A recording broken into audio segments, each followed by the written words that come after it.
Hey, hey, hey. Happy Thursday. Come on in. Pull up a chair. The Gaming Gang Dispatch is in the air.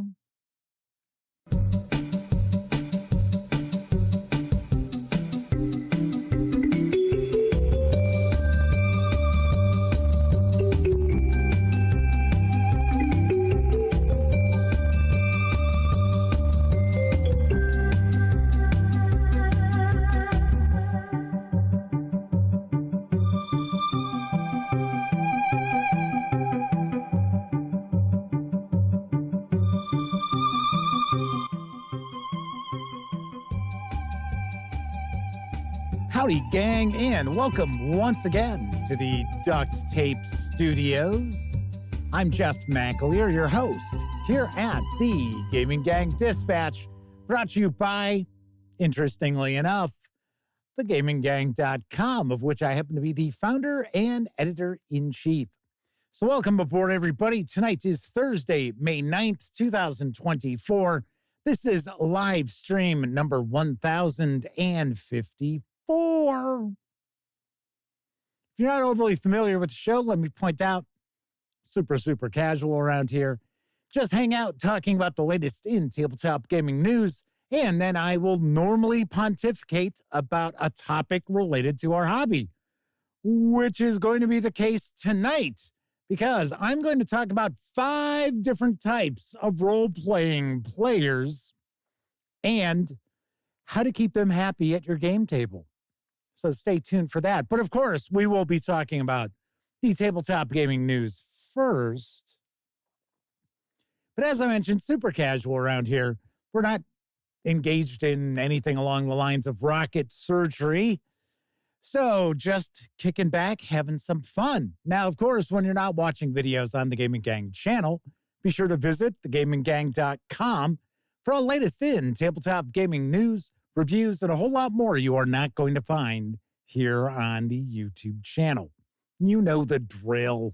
Get your geek on at thegaminggang.com. Lastly, this is a live show, so that means there is chat available.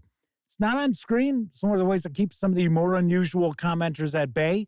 And you must be a subscriber for at least an hour before you can take part in chat. Yet another way that I keep some of the more unusual commenters at bay. But if you want to say howdy, maybe you get a question, a comment, by all means, chime in. I will do my best to respond. First out of the gate tonight is the Motor City Madman himself. No, not that guy. No, it's our good friend, the Madman, who also happens to be one of our chat moderators. He is the first in chat, followed by Kevin King, Semper Buffo, Kabuki Kid, yes, double K's in the house, Jose Fernandez, and let's see who else we've got. We got quite a few people popping on in real quick. W. Forge, Tesco Love, Chuck Terrell, Sean O'Donnell. I think that's everyone in chat to this point. So there you go. Hello, Kabuki Kid asks, aren't we all unusual commenters? No, not really. You have regular, normal comments and questions, unlike some folks. I got to be honest, we don't really get that many oddballs popping in. Every blue moon we do, and we got to bust out that band hammer on them. Speaking of band hammers, I would not be shocked if the lovely and talented Miss Sarah D is hiding in the shadows. Yes, she knows what evil lurks in the hearts of men. Hiding in the shadows, she knows. Or something along those lines. The Madman says, chat moderator or YouTube bouncer? Well, the thing is, what have we bounced? 3 people, I think, in, my gosh, how long have I been doing this now? 6 years? That is just the weirdest thing. I think it's been like 6 years that I've been doing this. I remember there was one point where I was like, I don't know if I'm going to make it to 500 shows, or maybe I'll wrap this up when we hit stream 500. That was not the case. obviously enough. All righty, let's jump on into the news because I've got a nice eclectic mix. Landing in stores this month from Osprey Games is When Nightmares Come, and I've got the latest. A solo and cooperative skirmish war game for investigating and battling the supernatural mysteries of the modern world. When Nightmares Come is a tabletop miniatures war game about modern-day monster hunting and occult investigations. Players will form a team of paranormal vigilantes, self-taught occult specialists, and monster hunters who call themselves the Night Watch. These self-appointed members of the Watch look to tackle these supernatural horrors and investigate the strange disturbances that plague their city. The core of the game, using the action dice pool with its multiple die types, is fast and bloody, with tiered enemies, flexible player classes, quick combat resolution, and straightforward mission objectives. When Nightmares Come also contains a role-playing element that allows for non-combat challenges and dramatic encounters. This system uses the same dice types as the core game's action dice pool and emphasizes quick resolutions. This narrative system adds a fresh dimension to the core miniatures experience, particularly in longer campaigns, where the promise of different foes and new storylines encourages long-term playability. This 80-page softcover will arrive later on this month. I believe it's slated for the 15th. Not positive on that. It is going to carry an MSRP of $25, or you can grab just the PDF right now over at DriveThruRPG for $20. Full disclosure, even though I am affiliated with the One Bookshelf sites, and if you go over to DriveThruRPG and you make a purchase, I get a percentage of that sale. You'll hear about that a little bit later. Full disclosure, you can get the digital copy over at Osprey's website for $14. I do not know why there is such a huge discrepancy between DriveThruRPG and Osprey, because outside of this one release, I have never seen a difference between the PDF at Osprey and the PDF over at DriveThruRPG. Normally, it is $24 if the physical book, usually a hardcover, is $35. So it's always $24, like $24.50 on both. Strangely enough, it's $14 over at Osprey Publishing / I think it's US / Osprey Games, what have you. Very nice. Sounds kind of interesting, but what I always toss out there, whenever we have something new popping up from Osprey Games, I'm always curious how well this will be supported, because most of the Osprey Games miniatures, skirmish level miniatures games that come out are kind of one and done.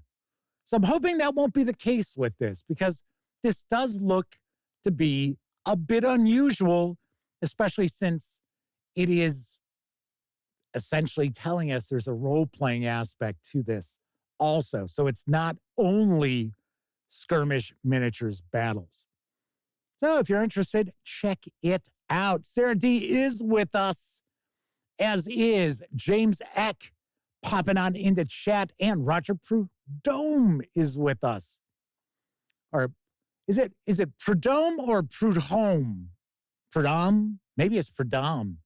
Now, I've never asked Roger how it's pronounced. I'm sure I'm mispronouncing it. There's no doubt in my mind.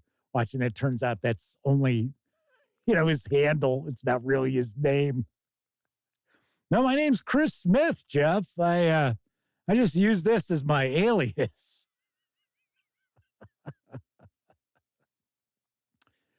All right, moving right along. Journey into the Madlands is in its final week over on Kickstarter, and I've got the skinny from RPG Ramblings. Now that you destroyed our world, what do you do next? After all, it is easy to destroy the modern world with plagues, ICBMs, nanites, climate disasters, or even a stray meteor. After all, it only takes 5 minutes of pondering to turn our mundane and predictable world into a world twisted by destruction and ruled by chaos. I thought our world is actually twisted and ruled by chaos. I guess maybe not.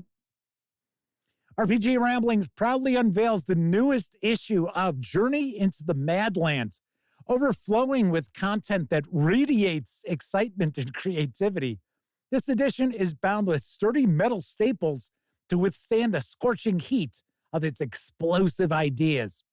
Join us on an adrenaline-fueled journey through the Madlands, where every page surges with the pulse-pounding energy of a post-apocalyptic adventure.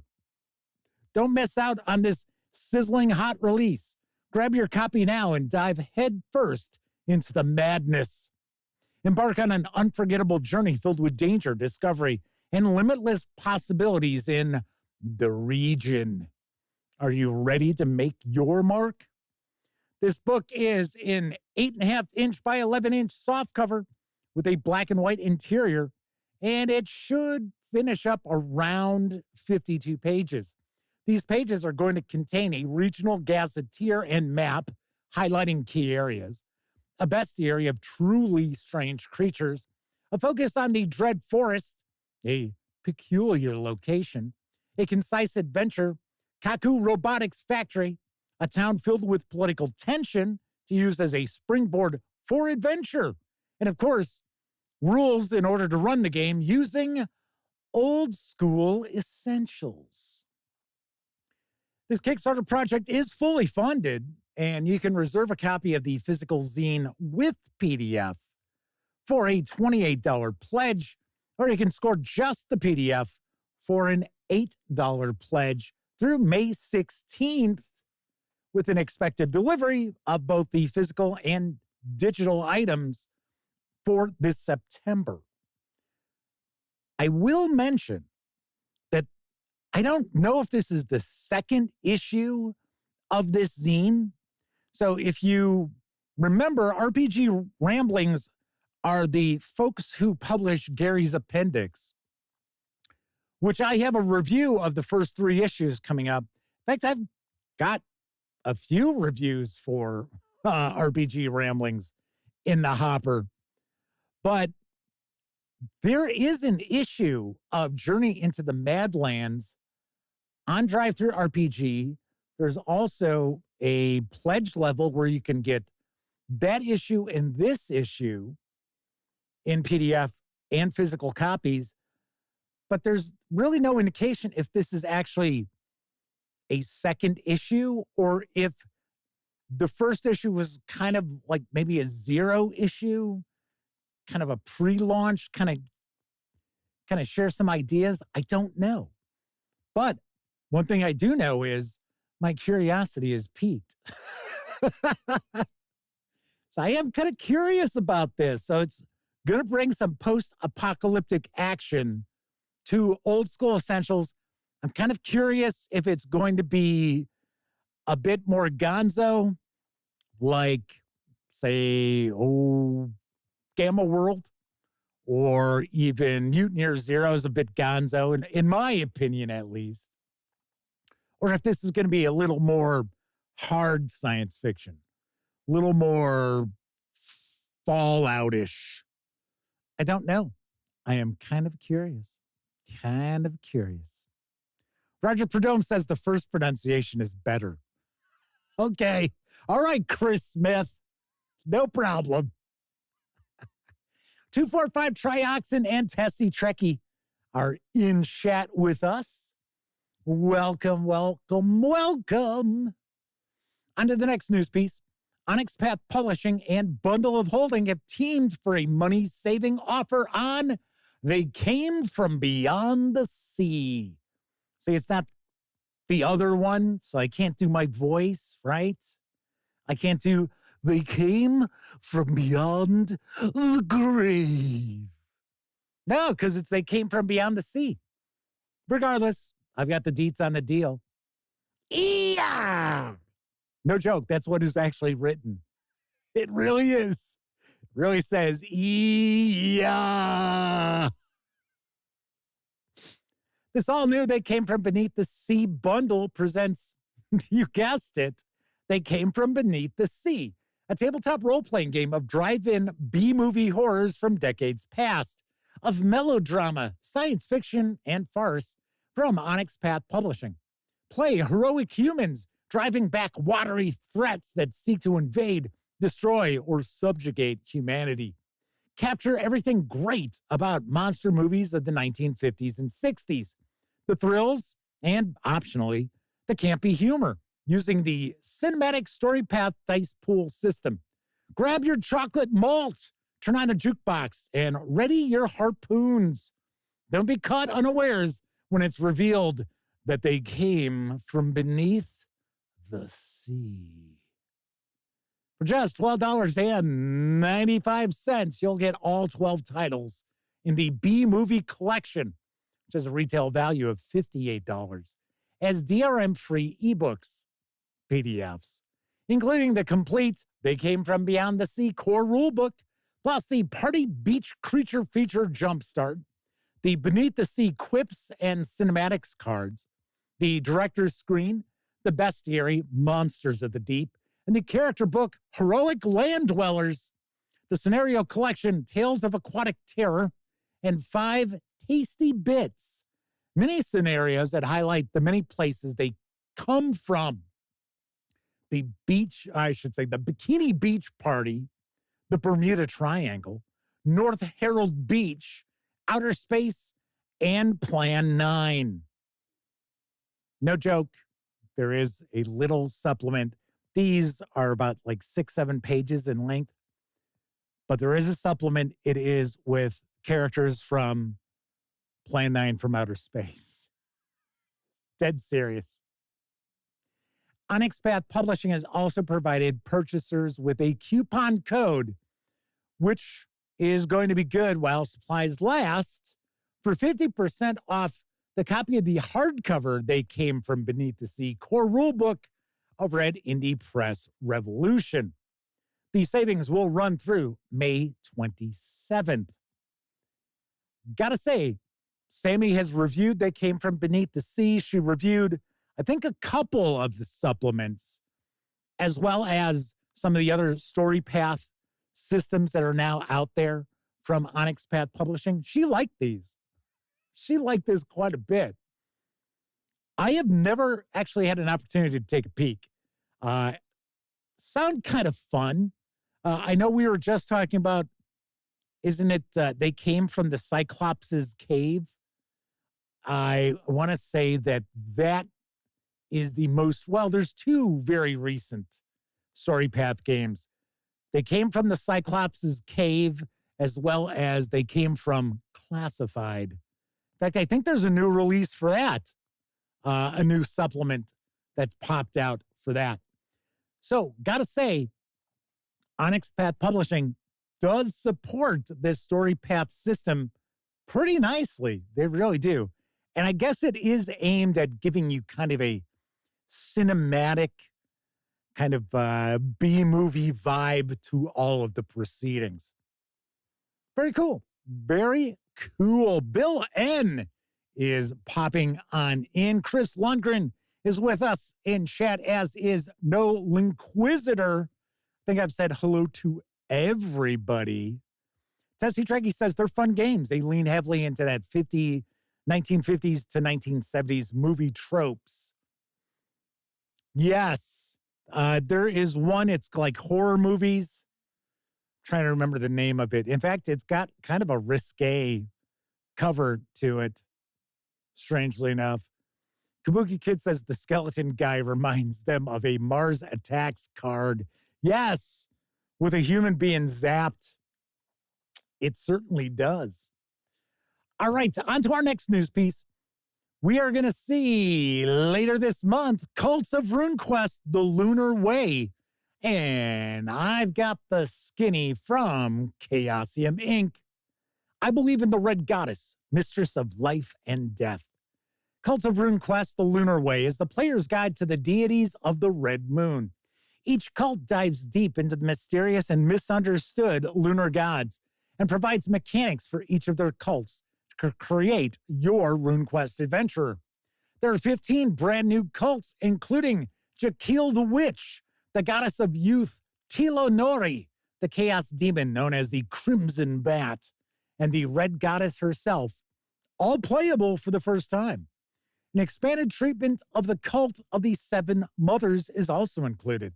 There's rules to create brand new RuneQuest adventures belonging to these cults, detailing the skills, passions, spirit magic, and rune magic each cult offers. Details of the unique organization, history, and nature of each cult, as well as a new and unique lunar magic system, plus expanded rules for lunar sorcery and the unique way lunar rune spells are affected by the phases of the red moon. There are also rules for how your adventurer can grow into a god talker, rune priestess, or even a mighty rune lord, as well as the history of the lunar gods, the lunar empire, the Red Emperor, and details for adventuring on the surface of the red moon itself. This 160-page hardcover with PDF is going to carry an MSRP of $39.99. It is slated to arrive in stores on May 22nd. I'm going to take a guess. The PDF will probably be available on the same day. I'm taking a stab in the dark. We will see that over on DriveThruRPG for $19.99. So I have put in for a review copy of this. Now, funny enough, last month was the Chaosium Con, which I believe was in Michigan. I didn't really look into it that deeply. But this was available there, as was, from my understanding, the new edition of Pendragon, but the actual releases were delayed. So, as far as I know, Chaosium was planning on releasing this book the end of last month, and the new hardcover core book for Pendragon was supposed to be hitting early this month. I do believe Pendragon is not going to be out in stores until June. That is kind of what I've heard through the grapevine. So I know some folks out there have been asking, hey, Jeff, how come you're not sharing news about the new Pendragon? And it's really not out there yet. Sly Blue Demon's with us in chat. Said the Grey Knight was also there at Chaosium Con, and they grabbed those. They are also awesome. That's right, the Grey Knight, the campaign, the first campaign, or adventure supplement for Pendragon is also coming out at the same time. So fingers crossed we will get a chance to take a look at Cults of RuneQuest, The Lunar Way. We'll see. We'll see what happens. Yes. Nolan Inquisitor says, hey, we just talked about Tales of the Valiant PDFs released today for backers. Very nice. Very cool. You know, we'll talk about the SRD in just a moment when we wrap up the news, because we were talking about that last night. And I went and took a peek. So remember, if you caught last night's show, I was talking about if people could actually run a role-playing game from a system reference document. And in my opinion, for most games, the answer to that is kind of no, because it's just rules, right? Now, if you're really experienced with role-playing games, yeah, you probably could. I mean, if you really set your mind to it. But for someone who's not familiar with a particular setting, or maybe they're new to the hobby, not really. So Tales of the Valiant was one of the games that we were talking about last night because the SRD had just come out. I'm going to share what I found, which I thought was kind of interesting. Anywho, Let's move on to our final news piece, because night before last, we were talking about having cooperative two-player role-playing games or role-playing one-on-one with one player, one game master. And we did mention Mythic. Well, the latest issue of Mythic magazine has arrived from Word Mill Games. Why do I think it's Wood? It's Word Mill Games. Here's what I know. Mythic magazine is a monthly e-zine with tips, rules, and more goodies for the Mythic role-playing system, Mythic Game Master Emulator, and Crafter series from Word Mill Games, not Wood Mill Games. Yeah, we make our games at the Wood Mill here. All righty. Nice going, Jeff.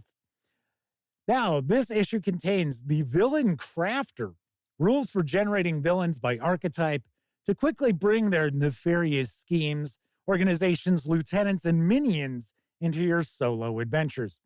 Mythic as a player emulator. Switch roles with Mythic and play as a game master with emulated players and characters. There's also suggestions for how to make all of this work. This PDF file does contain layers, which will allow you to make printing the issue far more printer-friendly. Happy adventuring! This 49-page PDF is now available over at DriveThruRPG for $4.95. Very cool. Very cool. I know somebody had mentioned Mythic in the comments section on that video. I am not familiar with the system. I do understand it is, I think it's really designed more kind of as a solitaire role-playing game, but any solitaire role-playing game can easily be tweaked to have multiple characters. Doesn't necessarily mean you have to have multiple players, but you can have multiple characters, and if you want each of those characters run by a different person, pretty easy, pretty easy. Let's see. So, some interesting comments in chat. I will get to those in just a moment. But once again, issue 41 of Mythic Magazine is available over at DriveThruRPG. That is it for the news portion of the show tonight. Of course, don't forget, the Gaming Gang, thus the Dispatch, is affiliated with the One Bookshelf sites. So if you are going to visit DriveThruRPG, Storyteller's Vault, Dungeon Masters Guild, Wargame Vault, what have you, please stop by thegaminggang.com first. Click on one of our banners. That way, if you happen to make a purchase, I do get 5% of that sale. And all those nickels, dimes, and quarters really do add up and help keep thegaminggang.com around. Also, if you like this video,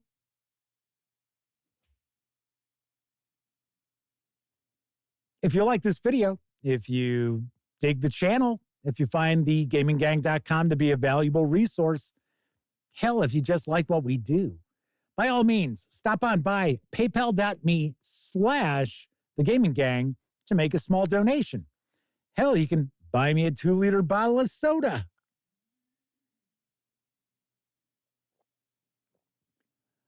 No caffeine, no sodium, no sugar. And of course, do want to say a big thank you to Agile Monk, Joshua Edwards, and the Madman for recently stopping by paypal.me to make not small donations. So thank you to all of you out there who stopped by thegaminggang.com to use those banners and or pop over to paypal.me/thegaminggang. All right, so pop it on into chat real quick. Tessie Trekkie said, wait. The new Pendragon is in the wild? And who do I have to kill to get it? Blood for the Blood God, skulls for the Skull Throne. Isn't that Warhammer? Right? Just saying. Sean O'Donnell says, yeah, we talked about the SRD yesterday for Tales of the Valiant. Today they released the full game and the monster book to Kickstarter backers. Now, are they complete or are these like betas? I'm kind of curious because I know the game plan for Cobalt Press is to have this out in print at Gen Con. Kind of curious about that.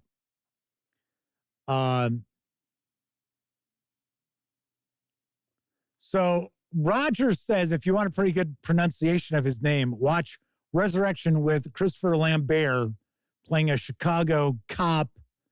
He's got the same last name. Wow, I don't know. I can't actually imagine him playing a Chicago cop. Because he has that really distinct accent, and it is so obvious that English is not a language that Christopher Lambert is especially comfortable with even to this day. I do like him. I got a soft spot for Highlander. I had a friend of mine turn me out of that movie. Oh, probably about 3 years after it came out. They had it on VHS, and they're like, dude, you ever see Highlander? And I'm like, no, what is that? It's like, oh, come on. I was like, man, that movie was awesome. That was great.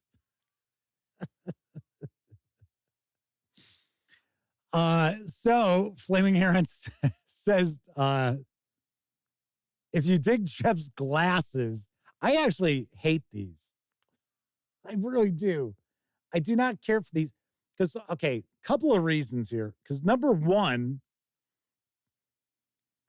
with the glare off of the lights, the glasses look like the glasses I'm wearing are like Coke bottle glasses, which they're not. And it makes them look kind of odd. And I already talked about how this was, these glasses aren't very good. So,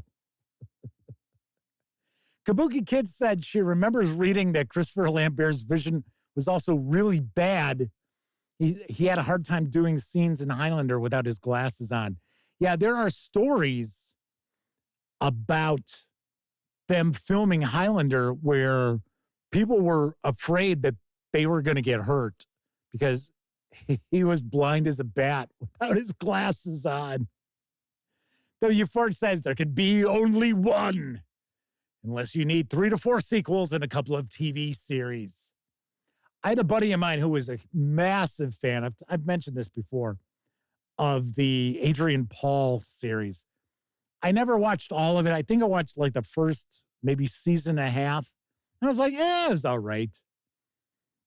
To be honest, it needed a bigger budget. That's really what I think held the show back. But it was one of those, shoot it on the cheap sort of syndicated shows. Tessie Trekkie says, gentlemen, you will permit me to put on my spectacles, for I have grown not only gray, but almost blind in the service of my gruntyards. All right, General Washington, thank you. Thank you very much. So, yeah, I know what inspiration Tessie Trekkie's taken that from. All right, anyway, so we are going to talk about 5 types of role players and how to keep them happy at your game table in just a little bit. But as I mentioned during the news, we were talking about Tales of the Valiant and their SRD, and I don't know if it's available as a PDF. So I went and took a peek because I got an email about it. And I went and checked it out, and it took me to a website. So it was similar to the Pathfinder website. I know somebody's going to throw the name of it out there because I always forget it. A Tomb of something. I kept thinking it was Vault of something. But if I remember correctly from last night, it's Tomb of whatever. So I noticed it's all links. So I don't know if the SRD, there we go. Oh, thank you, Sean. Sean was the one who shared it yesterday. It's Archives of Nethys. or Nethies. Thank you, Sean. But I was kind of poking around a little bit, and I thought, well, okay, so if you were going to design third-party content, this doesn't make it any easier. Now, if you needed to actually try to find something, then you would kind of be stuck. Now, I will point out, it might not be bad if you're running Tales of the Valiant and you're trying to find a rule, and you have the book, right? Or I guess the PDF you should have. Well, all depends if it's bookmarked. Some game PDFs are not bookmarked, shockingly enough. But I would think it might be good for that. Now, Sean says there is a PDF of the SRD. See, I would have thought there would be. I just thought it was unusual because Cobalt Press sends me this link and they're like, oh, hey, the SRD's out. And I'm like, oh, I'm going to download it and take a peek. And it just took me to this website. I'm like, and I'm looking, I'm like, okay, so where's the download button? Like, I don't see any. Kabuki Kid says that they dug the Adrian Paul series. It was solid.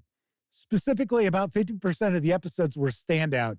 It was a bit uneven because of that. Yeah, I thought it was, I didn't stop watching the series because I didn't like it. It was just another, situation where I was like, oh, look, something new and shiny. Guess I'll watch that. Ooh, piece of candy. Ooh, piece of candy. So anywho, so that's pretty cool that the backers have Tales of the Valiant. And Sean says it's supposed to be complete. It's over 400 pages. I am curious to take a look at it. Now, I did the review of the playtest alpha, and people had the impression that I did not like the alpha, the playtest. And that really wasn't it.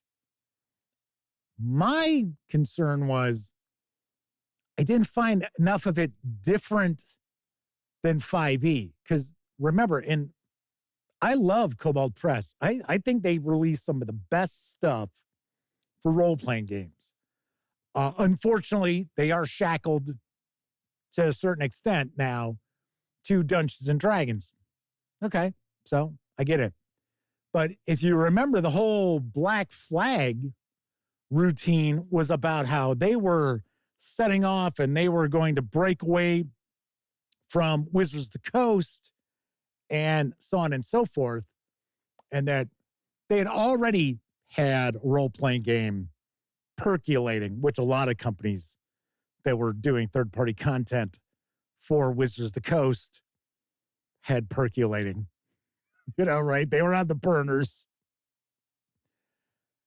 So that just had them kind of plant their flag and say, hey, boom, we are setting off, doing our own thing. And then, of course, Wizards of the Coast backtracked like I said they would. And I took a lot of shit for that online. Ooh. I'm not even going to go there.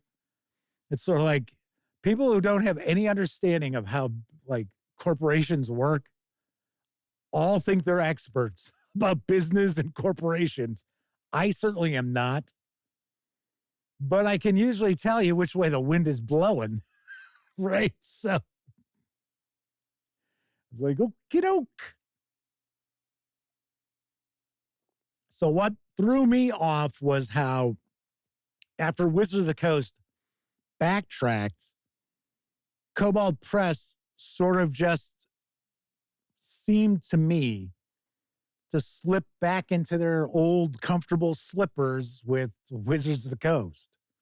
So that Tales of the Valiant it just didn't seem like there was a whole lot new. And some of the things that were in it, now keep in mind, what was it, about 120 pages? So it didn't have everything in it. But even some of the items that were tweaked from 5e, we've heard that those are the same tweaks that are taking place in the not new edition of Dungeons and Dragons. It's like, okay. All right. Dengar the Mighty is with us, says currently putting their daughter to bed, but thought they'd pop in and say hello before they had to go. Also have a game night once she's asleep, of course. Well, enjoy your game night and pleasant dreams for your daughter. Kabuki Kid said they remember Joan Jett was on the Highlander TV show as an immortal one time. You know, I think I saw that episode. My buddy had all of the seasons on videotape. So it was like, I mean, it was like he bought them. He didn't sit there recording them on TV or anything. He had the collected seasons now. I mean, it was like huge amount of videotapes. Because I think they could squeeze like 4 episodes on one. So Chris Lundgren says, I think Goodman Games makes some good stuff for 5th edition as well. In my opinion, and I have very little experience with 5th edition fantasy. I've taken a peek at a couple of adventures in PDF just for shits and giggles. And of course, I have a little more experience with Dungeon Crawl Classics, but I don't have a lot of adventures for that either. Because remember, Goodman Games, they kind of don't really care about reviews and that, which is fine. I mean, that's completely up to them. But I think their work on Dungeon Crawl Classics stands out more than their 5th edition fantasy. I have heard people complain about the 5th edition fantasy adventures. I don't know, because I have not personally checked out a bunch of them. But the 2 I took a peek at, I thought were, they were fine. They were better than a lot of the stuff that comes out from Wizards of the Coast. I can tell you that much. Kabuki Kid says she used to record Highlander off of television. And if they were better episodes, she would keep them. And if not, she would just delete the rest. So her collection is shorter. Nice. Very nice. All right. So tonight I'm going to talk about 5 role-playing game player types and how to keep them happy at your game table. But first, I think it's time for a brief intermission. It's intermission time, folks. Time out for a delicious snack in our sparkling refreshment building. Every item a fresh, appetizing taste treat.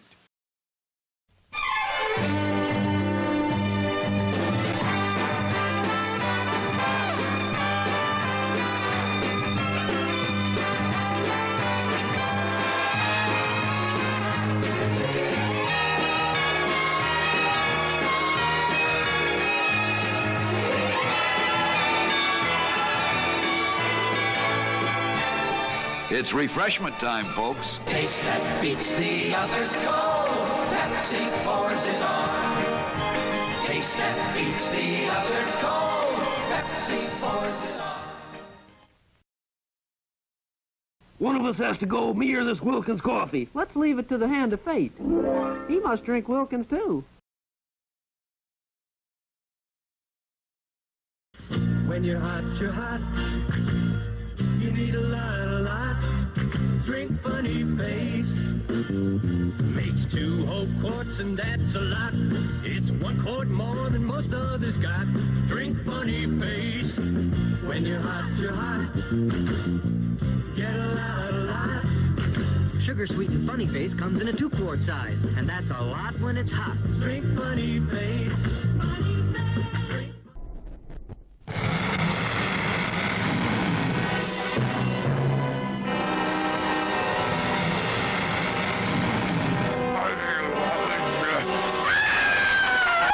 Inside this strange, forbidding plantation, on the edge of the death-laden bayous, there is a horror beyond belief. A scientist turns his cobalt rays on the revolting scaly monarchs of the swamps to transform men into hideous living gargoyles whose faces must be forever hidden from human sight. You didn't have to hit him. Quickest, simplest way, Doctor. But these are people. You don't handle them like animals. Beverly Garland as the unwelcome visitor, haunted by the fear that the man she loves has become one of them. What are you doing? I'm not leaving here, Mrs. Hawthorne, until I get the answers to the questions that brought me here. What have you done with my husband? Lon Chaney as the hook-armed, hate-maddened Cajun. I'll kill you, alligator man! Just like I'd kill any four-legged gator! Suspense that will clutch you like quicksand.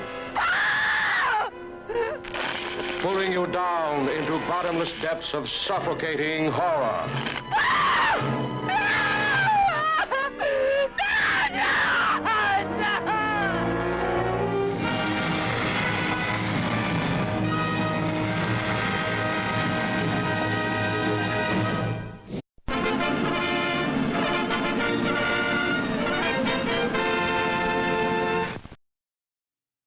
Yes.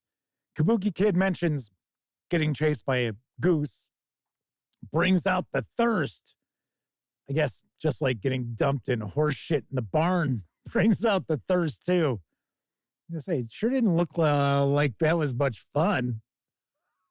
Like, here, jump in the wheelbarrow. I'm gonna push you a little bit, and then I'm gonna dump you out in the barn. It's like, yay. Can we have some funny face? I remember that drink mix. I remember seeing them in the store, and I thought it was kind of funny because I shared a 1960s commercial. I think it was late 60s. And it was for Funny Face. And they were talking about how it was sweetened without sugar. And then that commercial was from 73. And it's sweetened with sugar. And then, of course, the alligator people, Lon Chaney Jr. is yelling at the alligator guy, get off my lawn. I'm drinking here. Get out of here.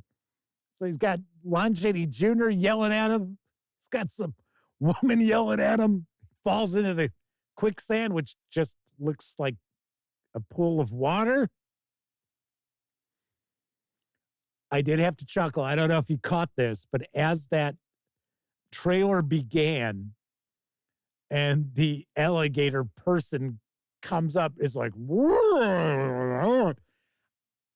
First I was like, wait a second. Did I actually hear that? Because it sounds as if someone is just making fun of the movie, like doing kind of a Mystery Science Theater thing on it. But no, that is actually from the film's trailer. It's like, whoa. Yeah. That movie actually looked like absolute garbage.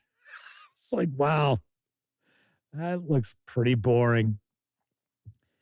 And Bill N has joined us in chat. Tessie Trekkie says, having gotten stuck in quicksand on Fraser Island, I didn't sink fast, but would have died of dehydration if the Rangers hadn't found me and dug my legs out. I believe it. I do believe it. I'm not trying to make light of quicksand, but it usually doesn't look like it would on like a TV show, as far as my understanding is. And it's kind of funny because depending on like the TV show or the movie you would see where there's quicksand, there's like all different kind of quicksand where it looks like sand. And then others where it's like, oh, that just sort of looks like swamp. Lenny Blade and Keldon are both joining us in chat. Kabuki Kid says, never knew anyone to truly get caught in quicksand and survive. Kabuki Kid also mentioned that wheelbarrow's probably the same one that transports the horse shit too. Wow, lots of fun on that farm. So tonight, I'm going to talk about 5 types of role-playing game players and how you go about keeping them happy at your game table. Now, I do want to mention this is not where it's like, oh, we got the power gamer and we got the min-maxer. I don't mean that. So I'm not talking about, kind of player archetypes who are pains in your ass. I'm talking about different types of people who are drawn to role-playing games for different reasons, or they enjoy certain aspects of role-playing games more than others. GameCat is joining us in chat tonight. So first of all, we've got what I like to refer to as the action star. So this is usually someone who is really into combat. They really enjoy the combat aspects of a role-playing game or high-octane situations. And it's sort of funny, as Elliot and some of my friends from high school might recall, we had this one line we used to say, I only got one speed, balls out. Well, that's kind of the action star. So as a game master, you really do owe it to your players to kind of get a feel for what they enjoy during a session of your favorite role-playing game. Because if you focus on things they enjoy, they are going to be far more happy leaving the table at the end of the night, and they will be far more likely to come back to the table the next time you're running a game. Let's see, Cracks the Bold and Seamus Todd are stopping on in. So good to see you. It looks like we've got a really nice chat rocking and rolling tonight. So, as I was just saying, it behooves you, which is a word that I almost never use, to get a feel for your players and what they enjoy as quickly as you possibly can. Now, many of us game with people that we have been gaming with for years. So we already have a pretty good idea of what they're interested in when you're playing role-playing games. Now, if you're trying to put together a group online, probably want to ask. So if, say, as an example, you were going to run, let's say, Traveler, ask what somebody really is drawn to about science fiction or science fiction role-playing games, or if they've played role-playing games in the past, what were some of the things that they really enjoyed, and what are some of the things that they were kind of bored by? Because if you focus on things that entertain you, but your players just don't get into, it is not going to be a fun time at the game table for anybody. So we got the action star. Now, I don't happen to be a game master who just has combat after combat after combat after combat. I like to have my action sequences or combat sequences have meaning. Once again, keeping in mind, I normally run Call of Cthulhu, which is not necessarily a combat-heavy role-playing game, but I do make sure that, say, in a 4-hour session, there are at least 2 kind of pulse-pounding action scenes. Now, they don't have to be combat. It could be a chase scene. It could be a variety of different things that kind of keeps everybody on their toes, not necessarily on the edge, but kind of keeps them, kind of like, oh, yeah, all right, yeah. But I've talked about this before, that there are players out there who they just love the combat. So it's like they would sit there and play Pathfinder 2nd Edition for hours, where it would just be wave after wave of creatures attacking, because they're kind of like, it's like a tower defense game for them. That's just not my style. One thing, too, the action star tends to be someone who likes to have a bit of the focus on them. So they're always looking to try to do something cool. So something else I also recommend if you have players at your table who are action stars, be far more descriptive as far as those action scenes, those combat scenes. Try to delve more deeply into the interaction in those. So as opposed to, and I hate people who do this, but okay. Instead say, oh, you take 6 points of damage or you deal so many points of damage to their target, be descriptive. Say where they hit or, blood splattering or whatever. Just kind of get the juices flowing a little bit more than just, oh, hit, damage. Okay. Hit.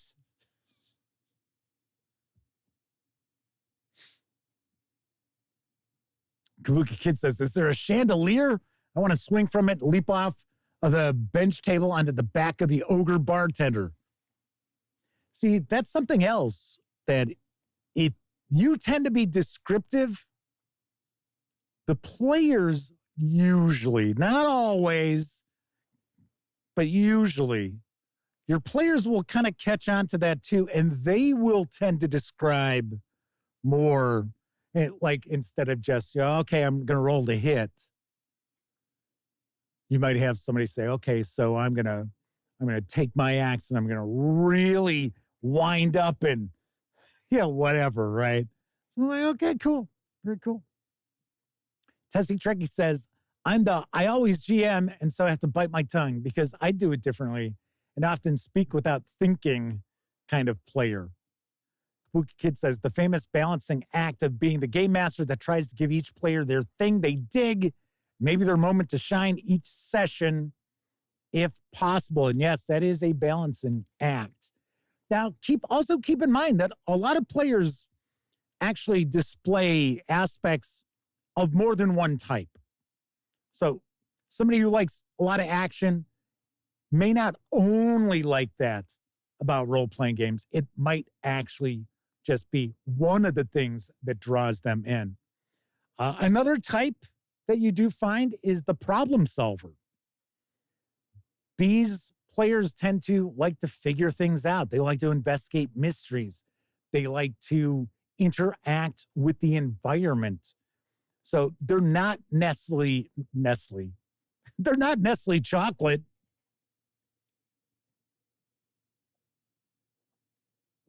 I'm such a master of the English language. They're not necessarily, I don't know why. I've decided I'm just going to shorten every word coming out of my mouth. You can figure out what I'm saying. You know what I mean. So these players aren't necessarily super big on, wave after wave of combat or big action sequences unless there is a process to solving some sort of a challenge through that action sequence. Then you can draw them in. And I tend to find a lot of role players do fall into the category of the problem solver because that's what they enjoy. They enjoy putting their brains to work to figure out a solution to a challenge without just resorting to rolling a die. And that's something that I've talked about before when I get into like old school Renaissance versus modern games like, say, 5e. Whereas in old school gaming, even if you had a role-playing game that has skills, players would tend to try to think of, okay, so how would we approach this problem to solve it? What will we do? Whereas modern players tend to sit there and look at their character sheets to see, well, what is an ability or a feat or a skill that I have that I would just simply roll a die to solve the problem. So a great example of that is in old Dungeons and Dragons, disarming a trap. So a lot of times, dungeon masters, almost said game masters, but if we're talking about D&D, we'll use the correct terminology. The dungeon master would sit there and describe what the trap might look like. That's why Grimtooth's traps and the various volumes were so popular, because they had all these different traps and it was all laid out for you, and there were diagrams and things like that. So the dungeon master would kind of describe what the thief or whoever was attempting to disarm the trap, because you didn't have to be a thief to try to disarm traps. And then the player or players would kind of walk through what they were trying to do. Whereas nowadays it's just, oh, you discover a trap. Oh, okay, well, I need to roll this or higher on a 20-sided die. Oh, I did it. So, but I also find even players like that, even players who are just used to simply, great example, Elliot and I were talking about when he was running, I want to say it was Ravenloft, for his daughter and her friends. And at about this time, I think they're probably 13-ish. His daughter might have been 13, 14. And how, you know, there would be some sort of a parlay with an NPC. And rather than saying, because I'm never one of these game masters where it's like, oh, okay, I need you to act out, you know, or say exactly what you're saying. I tend to tell my players, okay, give me the gist of what you're trying to get across, right? I don't necessarily need them to have a conversation back and forth with me. Now, if they want to, that's fine. That's okay. It's fine with me. I have no problem with that. But he was talking about how he thought it was so weird that his daughter and her friends would be like, oh, okay, so I just need to roll this for, you know, to try to influence somebody through conversation. And I was like, really? It's like, man. Shauner's with us. Says they're not looking for actors. Says they look for proactive players that role play in character. That's not something that I ask people to do. Although it is kind of funny that you will get players, especially people who are relatively new to the hobby, who will sit there and be like, okay, so my character does this, blah, blah, blah. And then after a while, they're like, okay, so I'm going to go. So I say this. And I always get a kick out of seeing people kind of, strangely enough, this is probably an odd word to use, bloom as a player at your game table. I always think that's kind of cool. Seamus Todd says, I missed the group. I had back around 2000 to 2005, 6 adults in their 30s that actually were all team players. Yeah, that can be kind of tough to find, because that actually leads me to the next type of player. And I like to refer to them as the character actor. So this is normally a player who enjoys the spotlight. They also enjoy delving into their character and interacting with NPCs. They aren't normally all that concerned with combat and problem solving or investigating mysteries, unless it kind of focuses on them and gives them the ability to act in character. Sometimes players like that can be a bit of a problem because they do kind of, especially if you've got somebody who's like that at a table with a bunch of other players who don't tend to act in character, it could turn into a really bizarre evening at the table. I can say that for certain. But I don't mind players who are the character actor because they're looking at their character's development. They're more focused on they're not necessarily someone who goes and spends 3 hours creating a backstory, rolling up their character, and then comes in and expects the game master to pigeonhole everything into the game they're planning on running. That's not the sort of person I'm talking about. But I tend to find that the character actor really gets a kick out of the way their character makes an impact on the story. Now, they're not one of these people who's like, I don't care about the story. I just care about the character. I don't care about the adventure. It's just my character. That's not the kind of player I'm talking about. But it's a player who the thing they enjoy most from a role-playing game is the acting. So we've got that. Let's see. It is Ridgeball. Taking a shot at that pronunciation. I have absolutely no clue. But they are with us in chat. Welcome aboard. Kabuki Kid says, reminds me of the gamer types that Wizards uses to classify Magic players. Timmy, Johnny, or Spike. And how you can be a mix of those, like 60% Timmy, 30% Johnny, 10% Spike. I recall, I want to say it's Robin D. Laws wrote, it was either an article or it was a game book. This is a while back, more than a decade, I think.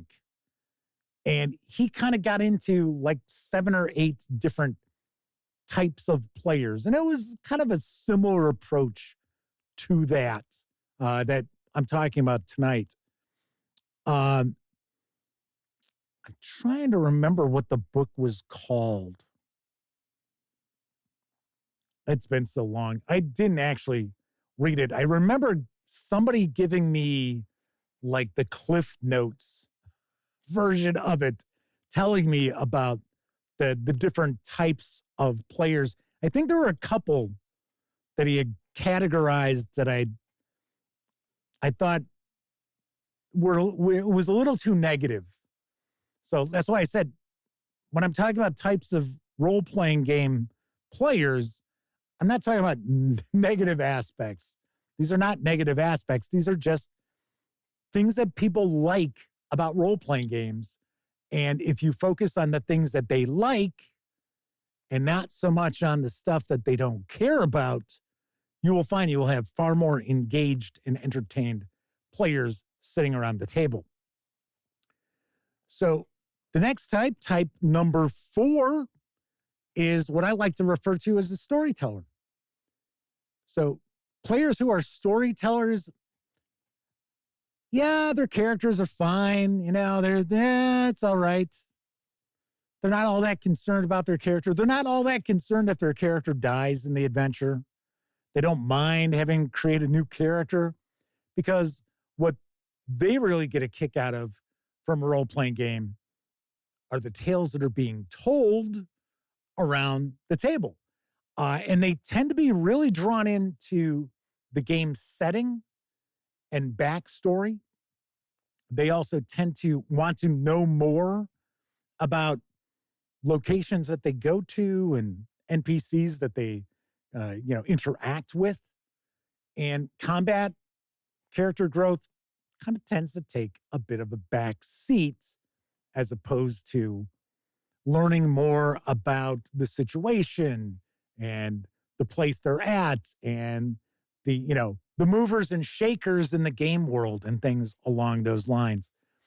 So when you have somebody who's a storyteller, I'm not saying you necessarily want to sit there and just continually info dump on them, but usually when you're presenting a situation, or if you're dealing with like a game world that your players aren't necessarily familiar with, what I usually look at as far as let's say, if I were running a fantasy role-playing game and it's my first session and my players aren't overly familiar with the game, my assumption is that their characters live in this world. So their characters know things about the world, right? Because you've got your player knowledge, you've got your character knowledge, and they're never the same. So a lot of times what I'll do if I had somebody who's a storyteller in the mix is I'll make sure to drop little aspects about the game world into the situation that they're in. Now, might not have anything to do with what's going on in that situation or the challenge they're looking to overcome, but they're learning more about the game world. Or say a player's like, oh, well, do I know what kind of monster that is or what have you? Depending on what they might be running across, I'll say, oh, you've heard legends of such and such or whatever. Now, I might not be a very reliable narrator, but still, it's what their character may have heard over the years, maybe some experiences that someone they know had. And I tend to find that those storytelling players really do enjoy that as opposed to just being cut and dry.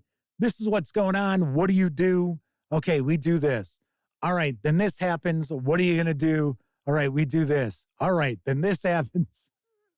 So as you drop little tidbits about the game world, they tend to really dig on that, and they really pick up on that too. Chris Lundgren says they have a hardcore character actor type in their Osric game. Great player, but he has terrible fake accents. That's okay. I have some voices that are pretty good, and then I have other voices that are like, and I have a nasty habit of using the same voice for more than one NPC in a session. So it's kind of like, yeah, wait a second. And I'll have players say, wait, wasn't that the voice used for ABC? And it's like, yeah. I'm not Mel Blanc here, okay? Man says there's a person in one of their groups that really gets into character, speaking as the character all night. She's really been a great player, even though she had very limited experience playing. See, that's one of the things I find really great about role-playing games, is you can get people who, they've heard of Dungeons and Dragons, and they assume that every role-playing game must be Dungeons and Dragons. And W. Forge says they do a mean Sean Connery. So does my best friend Elliot. He does a pretty good Sean Connery, or at least he used to. But I always get a kick out of the people who maybe you're running a role-playing game for the first time and you're kind of, easing them in to kind of show them, okay, so this is what this really is about. And when they just start running with it, I love that. I think that's fantastic. I think that is just awesome.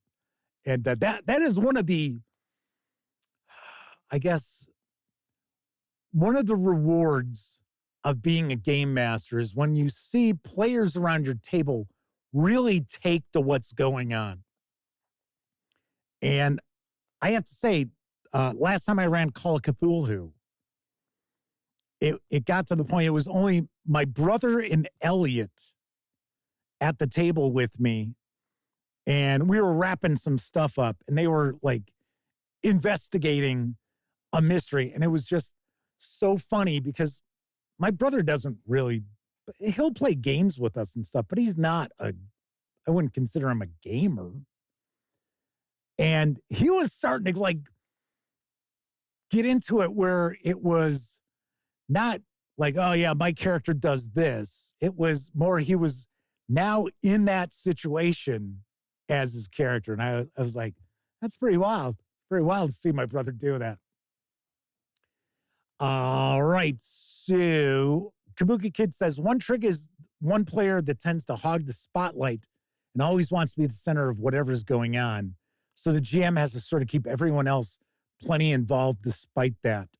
Our late, well, I should say, Elliot's late nephew, my late friend Paul, when he was a kid and we were playing Call of Cthulhu, he was kind of like that.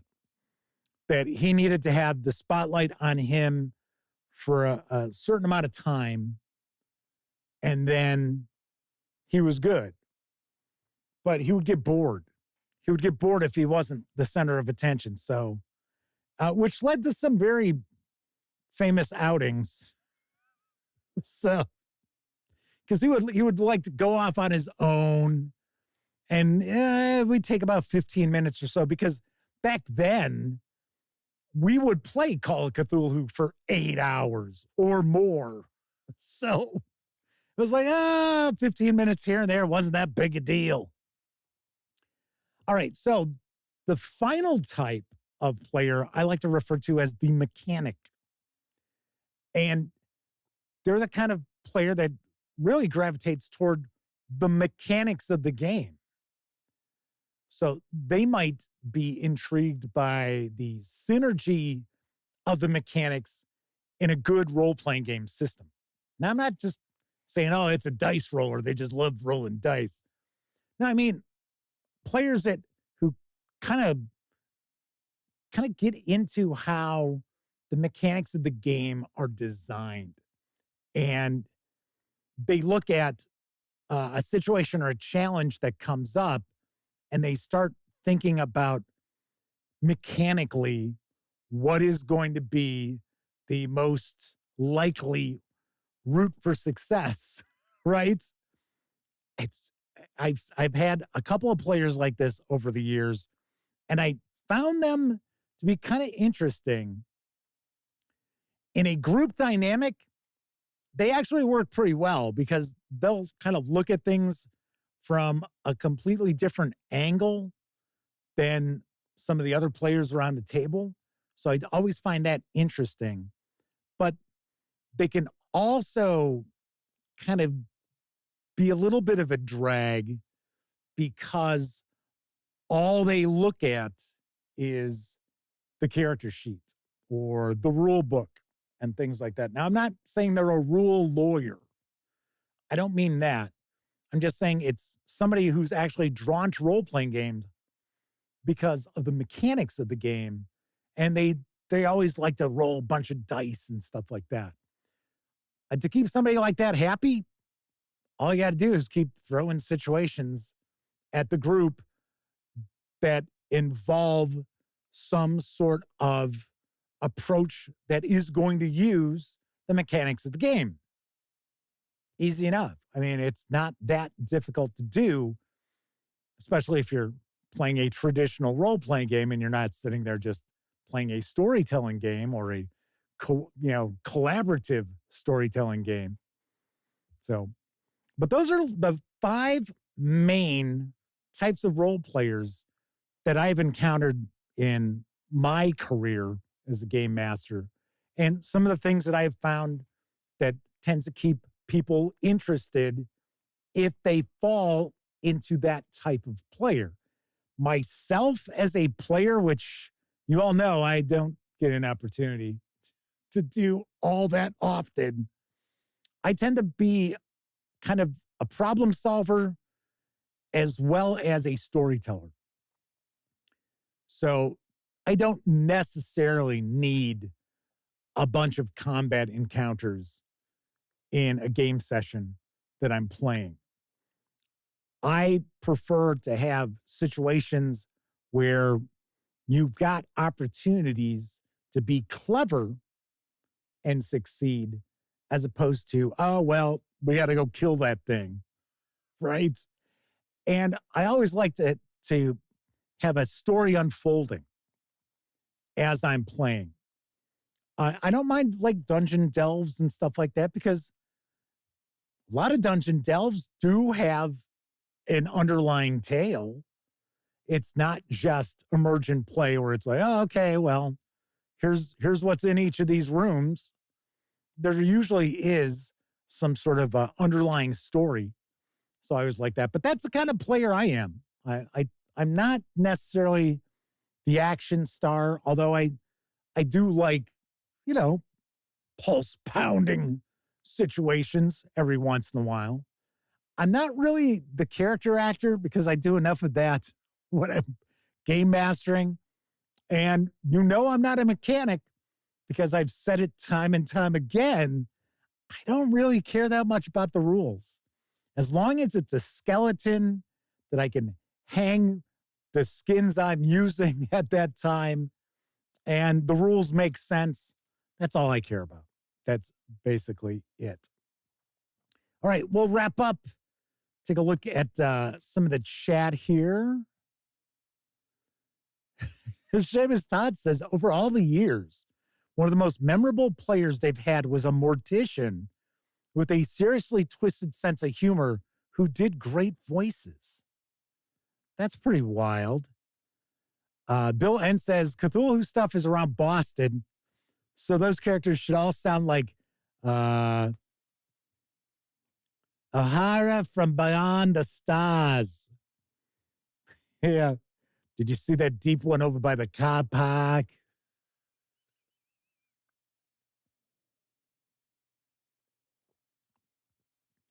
So Kabuki Kid says, I don't mind when people don't do voices, nor do I mind when people do. Whatever players are comfortable with, I'm fine. If people don't want to sit there and talk in character, I have absolutely no issue with that. As a game master, what I normally will do, and this kind of clues players in a lot, is if it's going to be an NPC of any importance, I will usually speak as that NPC. If it's some NPC that they're just bumping into, no. I just kind of say, oh, well, they tell you this, or they ask you about that. But yeah, whatever people are comfortable with, I'm fine. I'm fine. I don't expect everybody to be trying to be a Chris Cooper at my table. Lenny Blade says, we had a new player joining a Call of Cthulhu game, a one-off that they ran, and she loved it, so she joined our 3.5 D&D campaign. Our Dungeon Master was very focused on combat, and she was gone within 2 months from that game. I'm surprised she hung out that long. Most players, especially if, I guess it seems like they were new to maybe role-playing games. But most people are familiar with role-playing games. They get together with a group, and if the game doesn't fit what they're looking for, they're not there very long. That's why, I got to be honest, I've never been somebody who, has like a post-session conversation about, well, what did you like? What did you not like? Because normally I can pick up those clues from the people at the table. And if I see them mentally checking out, I know something's wrong. So Kabuki Kid says they still prefer old school systems that tend to have snappy combats. Yeah, I'm not one of these people who wants to either run or play a role-playing game where your average combat encounter runs 30 minutes. It's like, what? It's like, I only got so much time left on this planet. Tessie Trekkie says, Gods above and below, my Mothership Deluxe box set was just handed to me by a courier. It's so beautiful. Don't you love how Tessie Trekkie is always rubbing everybody's face, rubbing their noses in the games that he's got?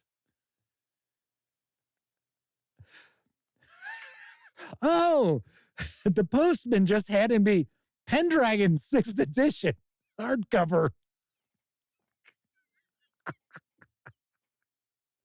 I'm joking.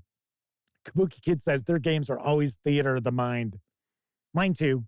I never use miniatures. I don't use standees. Of course, playing a virtual tabletop, I did run the Call of Cthulhu adventure, and I did use like maps and stuff, and little tokens. But for the most part, yeah, I set the scene. I do. Because remember, I'm the one who's always talking about listening to old-time radio shows to improve yourself as a game master.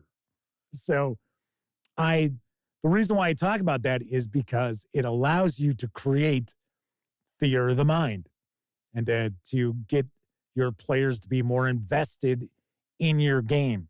So W4 says, I like theater of the mind. Don't mind using minis during combat to get a visualization of where everyone is at. I am also, Kabuki Kid says, Tessie Trekkie, game bragger. Chris Lundgren says, if your players keep asking when's the next game, then you're doing a good job. But I still ask my players after the game a short recap. That way they get some feedback. Oh, yeah. I mean, would I ask people if I had never run stuff for them? Yeah, I probably would. I'd probably say, so what'd you think? And be honest. Because I'd never like when people are like, oh, yeah, it was good. You're like, okay. So are they just saying that? Game Cat asks me, because I talked yesterday about what book I valued the most as far as role-playing game books. What price would I part with my AD&D books for the whole shebang? Because remember, I don't have tons. I've got Monster Manual, Dungeon Master's Guide, Player's Handbook. The hell is the Arcane book? I always say Arcane Knowledge, but that's not the name of it.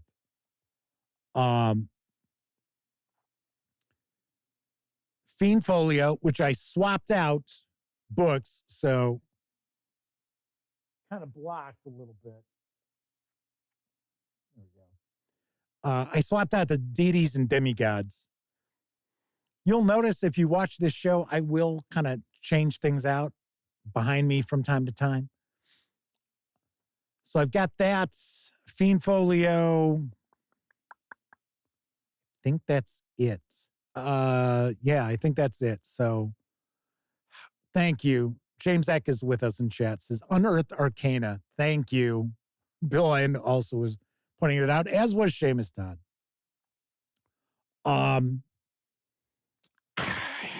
Probably like $400. I don't know.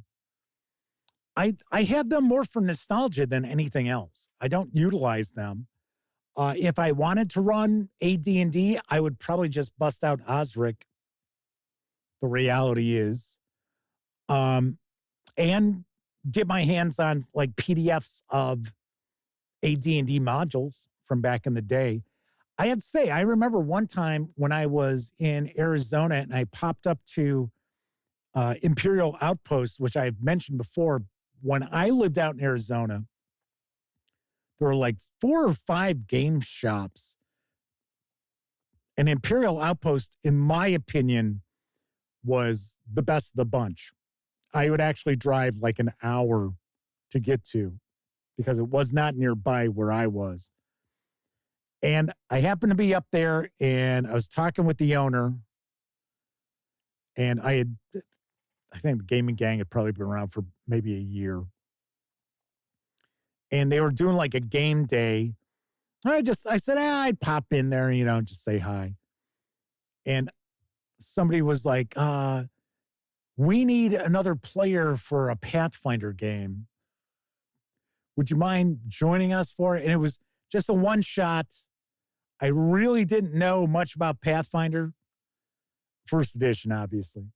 And it was actually a port.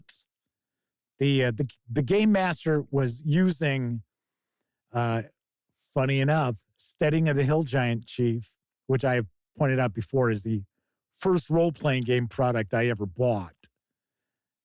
And it was pretty funny because I played a rogue and we rocked through that because we were just sneaking around and we tried to avoid combat, and we were just, because we were supposed to assassinate the hill giant chief. And we did. But that was kind of funny.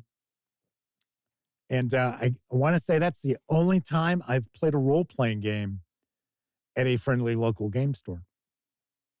It's pretty wild. I think somebody else had popped into chat. I said hi to Jack Hanks.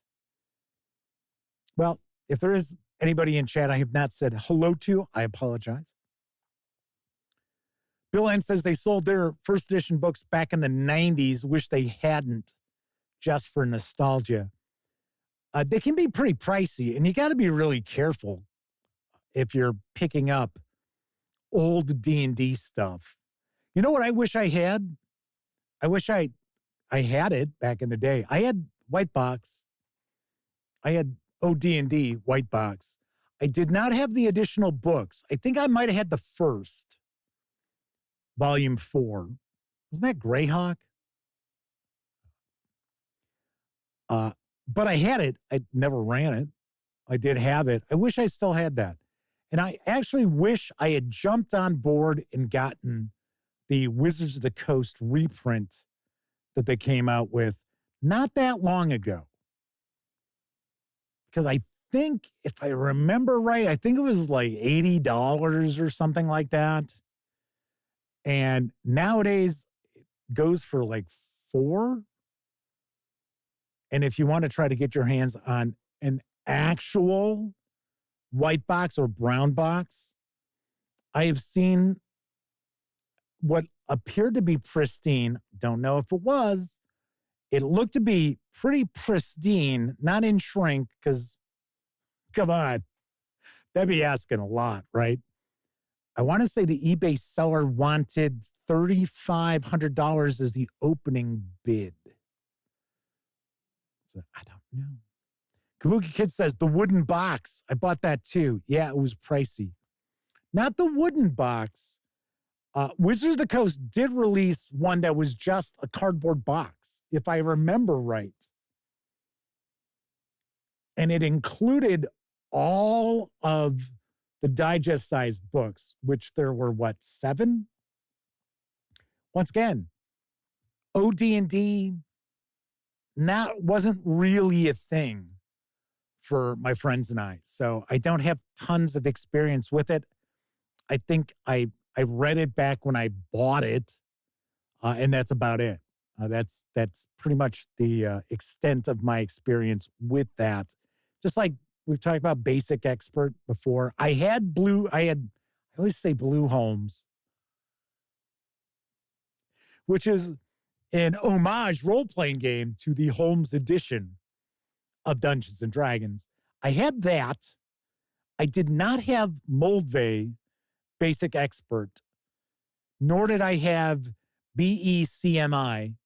Did not have that. I would actually consider picking that up as like a 1-volume set. I know you can get the PDF from Drive-Thru RPG. It's, what do they call it? The Cyclopedia. I wouldn't mind having that. But Tessie Trekkie says their personal holy grail they found was a pristine copy of the deluxe Werewolf 20 edition, leather bound, from somebody's estate sale for like $100. Something I also have that I sell on the Gaming Gang, I sell the PDF of, is Knights and Magic, which is from Heritage Models. And it is a miniatures rule set that we played when I was in high school. And I got to say, I think the rules still hold up. We were working on trying to do a revamp of it. We were going to re-release it, and that just all fell apart. And it's sort of like, I don't have time to work on it. So, but I do sell the PDFs of that. And I actually have the physical box and the books, which is very difficult to find. It's very difficult to find it with the box, for one. And then there's a little booklet that has the spells. And it's really weird because every other booklet in there is the same size. It's like 8.5 by 11, but they're paper. They're paper booklets. And this is like digest sized. And it's only maybe 20 pages, but it's like the spells. Because Knights and Magic can be played as a fantasy game, or it can be played as a historical miniatures game. You've got both those options. And it did not do well. It did not sell well for heritage models. Actually, I got it. I have the rights to sell it because it actually belonged to Reaper Miniatures, and they didn't want it. So I was like, okay, all right, sweet, nice. But the reality is, I think that's probably the most valuable nostalgic item I have. Because I think individually, if you take a look at like the AD&D books compared to Knights and Magic, the box set with 2 items which are very difficult to track down, I think that goes for $250. And it's funny because it was, not popular. We liked it. We enjoyed playing it, but it just didn't. I think the claim to fame it has is it actually has rules in the main rule book on how to convert your Dungeons and Dragons and Rune Quest, I think maybe even Tunnels and Trolls characters to Knights and Magic so you can play with them on the battlefield. So Chris Lundgren had pointed this out earlier. They're going to point it out again, saying that as of May 2nd, D&D Beyond no longer supports individual purchases, including subclasses and feats. However, previously purchased items can still be used on D&D Beyond. I got to be honest. I mean, we knew this was coming. Kabuki Kid says Moldvay is where they got their start. Also points out the Rules Cyclopedia is basically BECMI without the I. So, yeah, like I said, I really don't have experience with that. Jack Hank says most of their second edition stuff was destroyed in a massive flood when they were in college. They were heartbroken. Sorry to hear about that. Yeah, I had tons and tons of stuff. Ellie and I joke around all the time. If we only had the games that we had bought, even when we were in our 20s and 30s. I mean, even just the Magic the Gathering stuff that we would get and sell. So, Sean O'Donnell says, at least we have the Castles and Crusades core book, no open game license Kickstarter to look forward to. I like Castles and Crusades. I like the Troll Lords. It seems like I have an oddball relationship with them. It's like every once in a while, their PR guy is like, Jeff, we want to do an interview and blah, blah, blah. And then I don't hear anything. But I don't hear any news or anything like that. So it's like, Agile Monk says Heritage Miniatures from way back. Yeah, they had Lord of the Rings. In fact, they had 2 like box sets that had Lord of the Rings rules, which were actually Knights and Magic, but it was probably like 20 pages. And some minis and some really awful paint. And there were 2 box sets, and one of the box sets is actually very difficult to track down. So, sweet. All right. So, pretty jam-packed show tonight. let's wrap this thing up. So if you were watching live, thank you very much. If you happen to be watching live and took part in chat, a bigger thank you, because not only are you keeping me company, you keep each other company as well. But of course, I know a lot of folks out there, they don't have an opportunity to watch live. Doesn't matter if you're watching live or on Memorex. Thank you very much for taking time out of your busy lives to watch any of the videos here on the Gaming Gang channel. Of course, I'm going to be back on Tuesday. I do not have a topic yet. I am bouncing it around. I'll come up with something. You know that. But anyway, everybody enjoy the rest of the week. Have a great weekend. If you like this video, by all means, please give it a quick thumbs up. Subscribe to the Gaming Gang channel if you haven't already. And if you do subscribe, don't forget, ring that bell, because it'll not only let you know when the Dispatch streams live, Tuesday, Wednesday, and Thursday evenings, right here on YouTube. I'll also let you know when I share other videos, such as my upcoming review of Doctors and Daleks from Cubicle 7 Games. Yes. And of course, when you're now watching videos on the Gaming Gang channel, be sure to visit thegaminggang.com for all latest in tabletop gaming news, reviews, and a whole lot more you are not going to find here on YouTube. You know the drill. Get your geek on at thegaminggang.com. Enjoy the rest of your morning, afternoon, evening, whatever time of day it is in your neck of the woods. Once again, I'm Jeff McAleer, and until I see you next time, certainly hope all of you get to enjoy plenty of great gaming with your gang.